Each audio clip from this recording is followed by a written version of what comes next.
Sheba. I got that version here. I said, well, if you're gonna put on somebody's hair, which is DNA, you might as well put their panties on. Oh, I would never do, that's nasty. I said, what's the difference? You put some person that you, it's like, if you walk down the street and you saw a homeless guy, a homeless woman, right? And she had this nice, long, straight fur hair that people say, oh, that's so beautiful because it's so long and silky, right? She pees and defecate on herself and have her washed in the mud. I said, yo, I'll get that human hair for you. Give me $10, I'll get it for you. Would you put that in your hair? Be honest. Woman say, heck no. But you don't even know where that hair came from. But you paid $100 to $200 for it. Don't pay your rent, won't buy that for your children, but you put it in some, you don't even know if that person was alive when you got that hair. Were they alive? They could have just done something like, look, we ain't got enough hair to support these niggas. These niggas is buying hair like it's chicken and watermelon. You hear me? So you know what? We don't even have enough worshipers to come to the temple to donate their hair to Krishna. So what we'll do is we'll go dig up some old Hindus, some old Dravidians, and just shave their hair off and give it to them. And they do that. They actually selling you dead people hair also. Come on. If 500 million black women in America is buying virgin Indian hair, you want to find 500 million people to accommodate you. And India don't have 500 million people in that continent. So where you get the hair from? This is how bad this spell is. We don't love ourselves anymore. We put on all type of stuff to say, oh, I just want to be different. Maybe you're different. That big nose and lip you got, you don't like nobody else. But you want to put on red and yellow, pink and blue, purple and orange and green. You know, I can see a rainbow, this is what's in your hair. I got all type of color contacts. I got dresses on like thongs. And he said, I'm just trying to have some swag. As far as I know, swag used to mean to con somebody out of someone. You've been swagging out of your house. Now I know Mike got swag like us.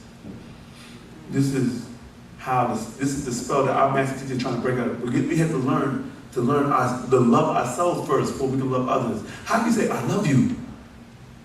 Do you love me? I don't know, because you got fake eyes, fake lips, fake hair, fake jewelry. You fake. And now you want me to love. How can I love you? You don't even love yourself. But you say you love me and you got tears going out your eyes. I love you. I'll do anything for you. Hey, would you take that fake hair out your hair? No.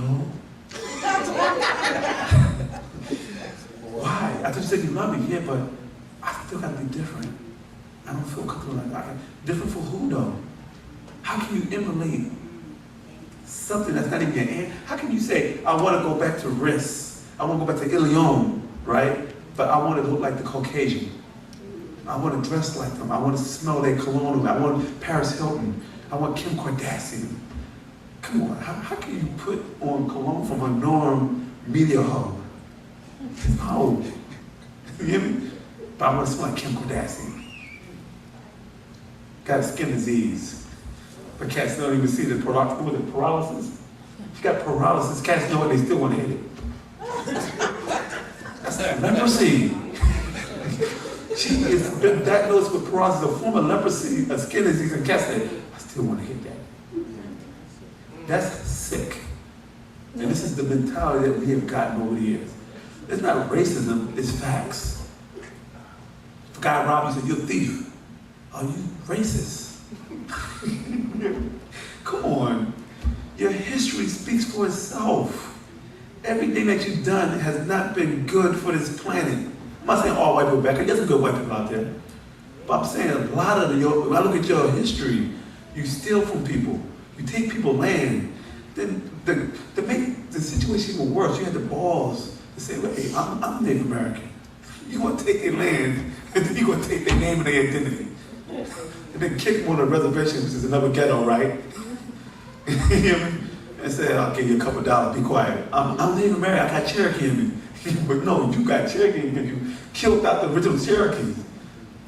I'm African now. It's crazy, I'm an African. The first African to get his award, Academy Award, was a white person, Charlene Theron, right? And they said she's African. Come on. they take everybody's culture and they put their face on it.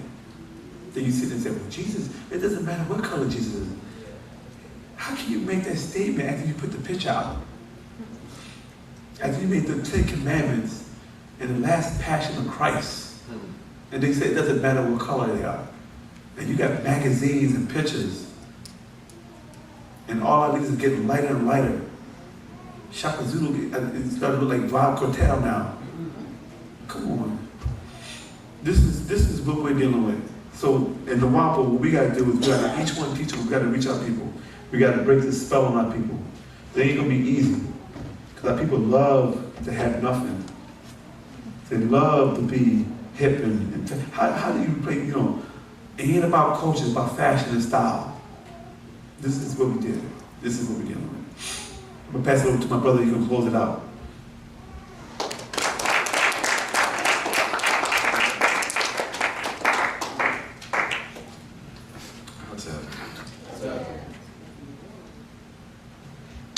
Do we have any more questions before we get ready to close it up?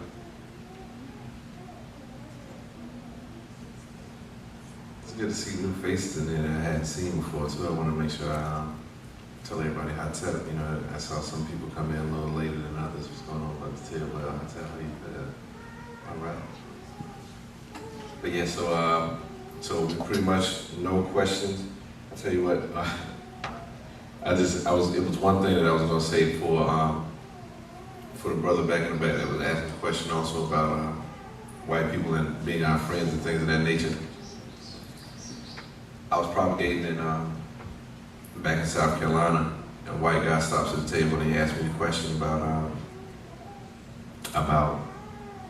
what's going on with us, because I love being from South Carolina. One, it's real racist, but I love the fact that while we're propagating, you know, we're the first young black people, and I say it goes to show how powerful our master teacher is, and how important what's going on right now is, because it was the first time that you see a young guy like myself in South Carolina in the dirt, in a dusty place, at a table with books, and we're trying to push books off to our people, young people and everything else. But we had a little crowd of black people with us there.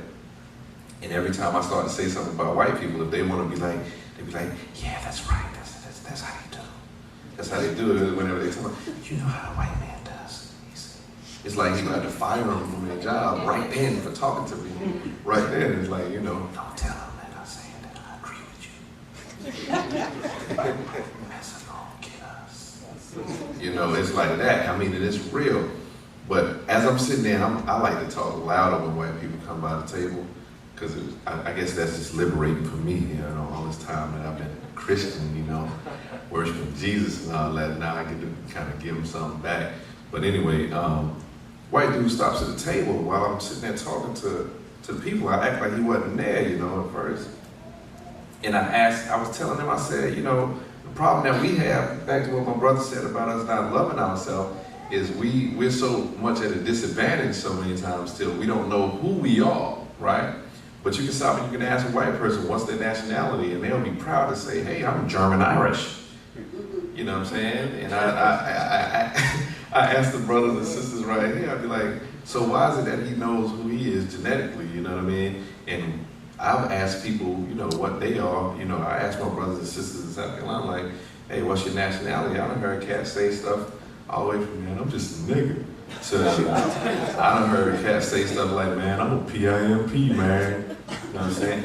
Seriously, I mean, the spell is just that crazy, you know what I mean? But the white guy says, while I'm sitting there talking to them, he was like, well, I want to know, well, who am I to you then? Because I hear you over here talking, and da-da-da-da. And I said, you really want me to tell you that? And he was like, I asked it. I was like, all right. I said, well, the reality is you're the devil, right? Now, see, the funny thing is, I was still kind of, you know, I was kind of early on in the doctrine, you know what I'm saying? And I remember hearing the master say, you know, you just call, you shine that light on them and you stop them, you know what I mean? So I was like, you're the devil. And the first thing he says is, hey, that's unfair. And so that kind of set me off, because then I was like, how are you going to talk to me about unfair, right?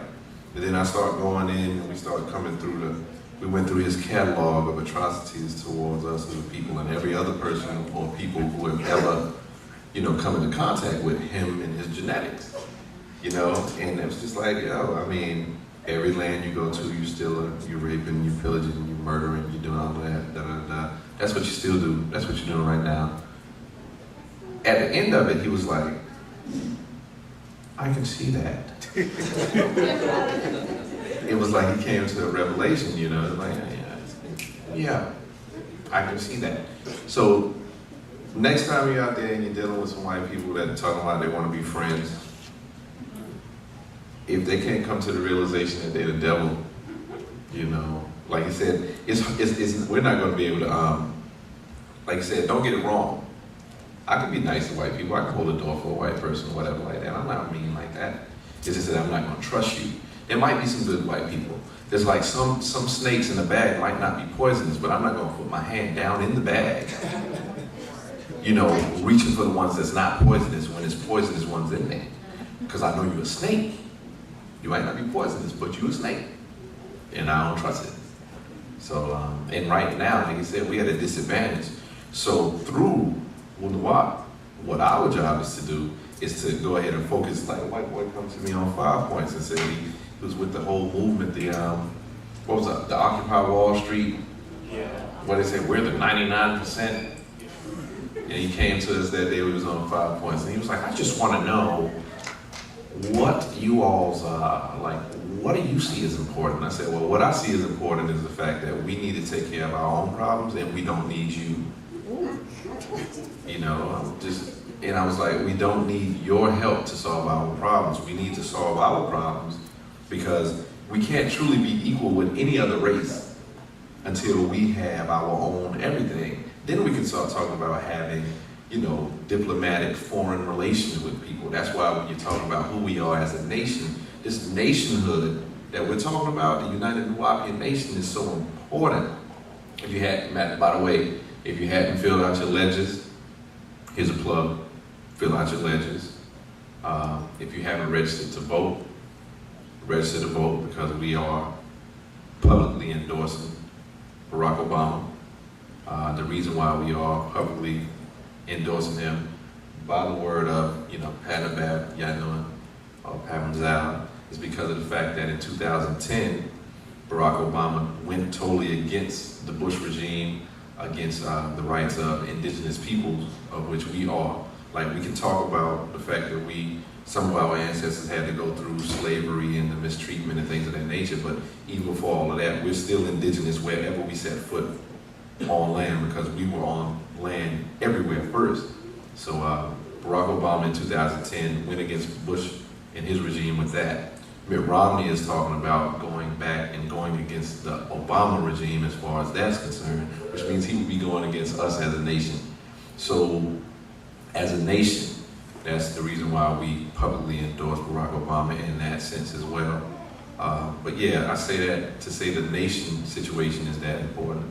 Once we as a nation are equal and we have all of our own things together, then we can talk about having foreign relations and things of that nature.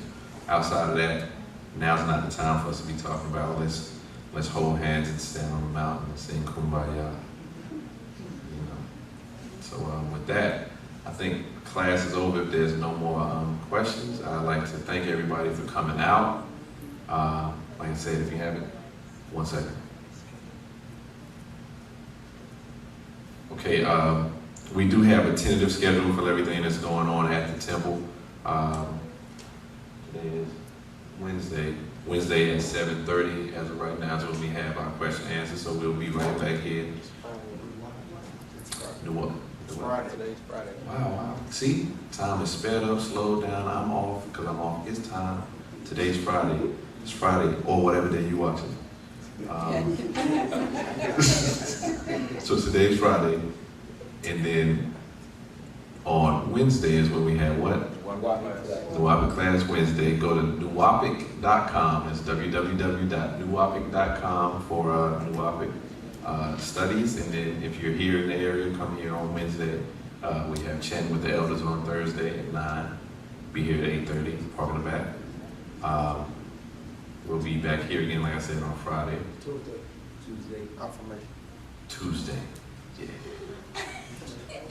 Yeah. Tuesday, affirmation class, and updates. And any other things will be coming out by way of email from our office. And just spread the word. And we'll be having more people in these seats so that I won't stand up and have a lot of dead air and we'll get more questions. All right. Yeah,